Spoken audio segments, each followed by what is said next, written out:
Dentro de la reforma al sistema binominal, la Cámara de Diputados aprobó un proyecto que ahora debe pasar por el Senado que modifica el sistema de financiamiento de las campañas, genera más transparencia en el gasto electoral. Un tema que ya genera mucha polémica en el Senado. Vamos a conversar con uno de sus promotores, el diputado del Partido Liberal, Vlado Mirosevic. Diputado, buenas noches. Hola Daniel, hola Mónica, ¿cómo están? Expliquemos en primer lugar, hay dos cosas que hace este proyecto: eliminar los aportes reservados en primer lugar. ¿Por qué se eliminan los aportes reservados?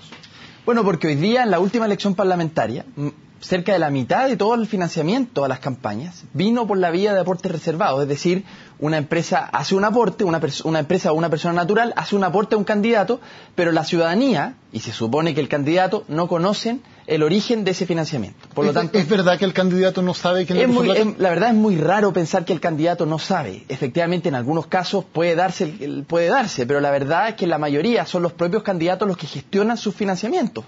Ir a pedirle a ciertos empresarios que aporten, y simplemente lo que hacen estas empresas o personas naturales es que cuando llegue el minuto de ir a hacer el aporte al CERVEL, utilizan el mecanismo de aporte reservado de tal manera que no se sepa qué empresa es la que está donando. Pero en la práctica es muy difícil que el candidato no sepa de dónde viene su financiamiento. Eso es muy raro. Ahora, ¿usted cree que realmente tanto personas como empresas seguirían donando si no se mantiene la privacidad? Bueno, mira, hay que mirar lo que dice la OECD, ¿no? Esto no es una cosa que hayamos inventado con Giorgio Jackson, no se nos ocurrió a nosotros. La verdad es que la OECD lleva 25 años trabajando de manera muy dura en términos de transparencia.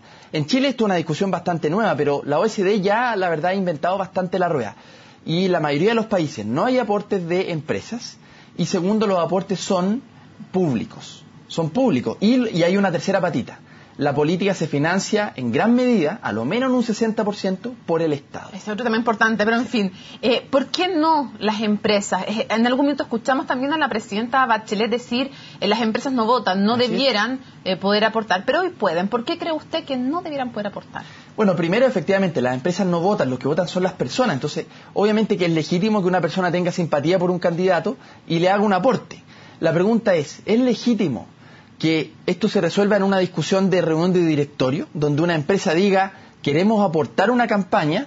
En el fondo lo que está haciendo es comprometer sus intereses corporativos detrás de ese representante, ¿no es cierto? Entonces me parece que es distinto que un dueño de una empresa o un ciudadano cualquiera done a una candidatura porque tiene ideas afines, a que una empresa lo haga porque en el fondo la empresa lo que hace ahí es comprometer el interés corporativo en la representación de un representante, de un parlamentario, ¿no? Eso es muy peligroso y no sucede en el mundo desarrollado, la verdad. Lo que le han respondido algunos parlamentarios, especialmente de oposición, y también algunas personas expertos que estuvieron en la elaboración de este proyecto, dicen lo siguiente: con esto al menos se logra que las platas tengan un cauce regular. Si se elimina esto, lo que va a pasar es que las platas van a volver a circular con la metáfora del hombre del maletín, como platas negras, como ocurría antes, que no se declaraban.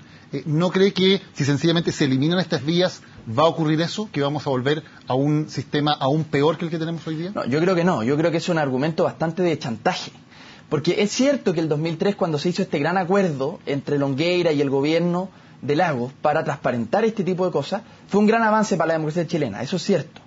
Pero también es cierto de que nosotros todavía estamos a años luz de lo que es la OECD. Entonces, si queremos seguir avanzando en la democracia, nosotros con el diputado Jackson lo que hemos intentado hacer es hacer un llamado republicano a que nos pongamos de acuerdo. Esto no es una persecución sobre un partido o tales candidatos que reciben más aportes reservados o menos, como apareció en algún diario nacional. La verdad es que no estamos con ese espíritu. Esto es un espíritu republicano de ponernos de acuerdo en mejorar la democracia chilena y avanzar hacia los estándares internacionales. No son ideas o propuestas que se nos hayan ocurrido a nosotros de la nada, más bien lo que estamos haciendo es copiar el modelo de los países que llevan mucho tiempo discutiendo sobre lobby, sobre conflictos de interés, sobre puertas giratorias. O sea, ¿cuán legítimo es que una persona que esté en el mundo privado después venga al Estado, o del Estado después se vaya a la industria que reguló? En fin, hay una discusión muy amplia que en Chile estamos todavía muy pobres. Otro punto que han dicho también quienes apoyan a la ley como funciona actualmente es que el hecho de mantener la privacidad es necesario porque si no, quienes hicieran aportes, y estos aportes tuvieran que ser públicos, se podrían exponer a represalias. Por ejemplo, si apoyan al candidato opositor que pierde, luego dicen el gobierno podría tomar represalias contra esa persona por haber apoyado políticamente al otro. Sí, eso en el modelo de financiamiento de las empresas, sobre todo, que las empresas dominan el financiamiento de las campañas. Pero si vemos el modelo de otros países, primero, el financiamiento es público en un 60% en promedio. El otro 40% es privado.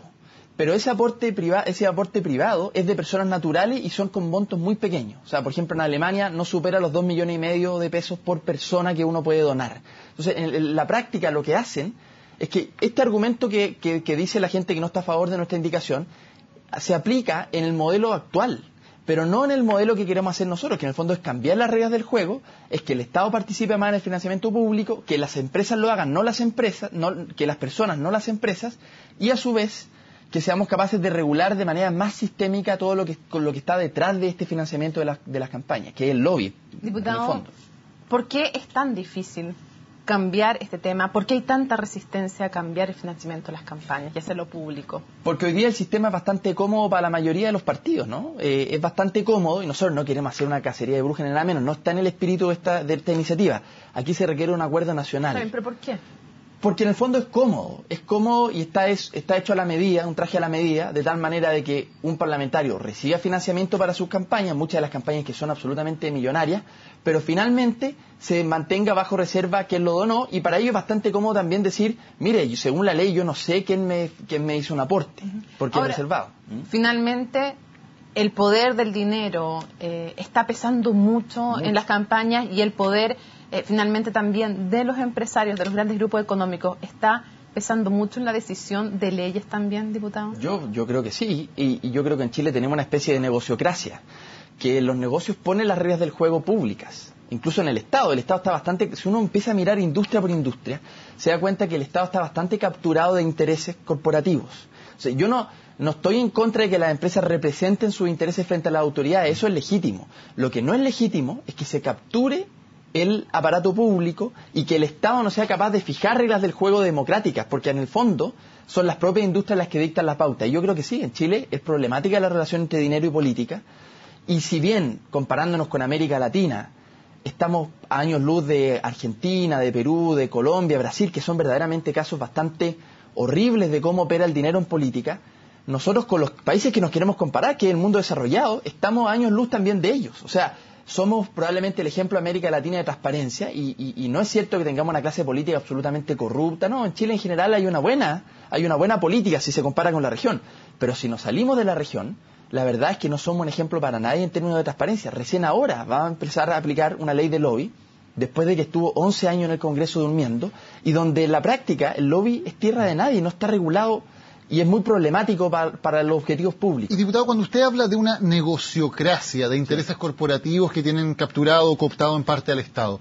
¿podría dar un ejemplo? Bueno, la ley de pesca, me parece que es el ejemplo más evidente. Si bien fue la legislatura pasada, yo no estaba en el Congreso, pero lo que se puede apreciar ahí son varios ejemplos. Primero, lo conflictivo que puede ser de que sea bajo reserva el financiamiento de las campañas, porque en la práctica uno tenía parlamentarios que representaban con absoluta claridad los intereses de una empresa en específico y que no se sabía si habían financiado o no a ese diputado en específico. Se supo por otras razones, no porque el sistema lo transparenta, sino que por asesores y otras cosas. Y me parece que en el caso de la ley de pesca, una industria muy poderosa que tiene mucha ascendencia sobre el Congreso, por lo demás con bastante transversalidad, no se trata solamente de un sector, son varios partidos políticos los que defienden a esta industria, y que en la práctica los intereses de Chile, de los chilenos, no están muy bien representados en esa ley de pesca, porque la mayoría de la pesca es para exportación de harina de pescado y no para consumo humano. O sea, los chilenos no podemos participar de nuestro propio recurso, y además se les reconoce derechos de propiedad a las empresas que han históricamente extraído este recurso. Entonces, ¿hasta qué punto en esa legislación se cuidaron los intereses nacionales? Yo tengo serias dudas, y se supo después que hubo financiamiento directo en las campañas de ciertos parlamentarios. Diputado Vlado Milosevich, gracias por haber estado con nosotros en CNN Chile. Buenas noches. Bueno, muchas gracias a ustedes. Buenas noches.